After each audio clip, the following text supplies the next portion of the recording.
జిల్లు జిల్లు అంటుంది, సుర్ర అంటుంది కదా అట్టే.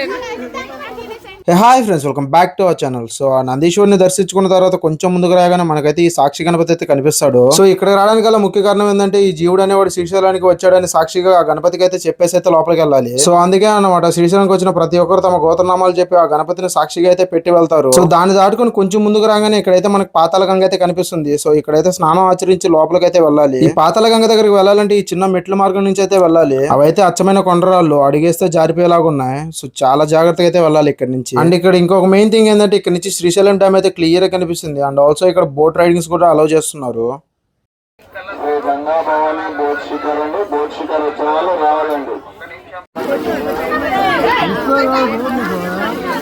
ఫైనల్లీ నేను మా నాన్న స్వామి అయితే పాతాళ గంగలో స్నానాలు అయితే ముగించుకున్నాను. అండ్ మీరు శ్రీశైలం వెళ్ళినప్పుడు ఈ ప్లేస్ విజిట్ చేశారో లేదో కమెంట్ చేసి అయితే చెప్పండి. అండ్ వీడియోని అయితే లైక్ చేయండి. ఇక ఉంటా, బాయ్ బాయ్.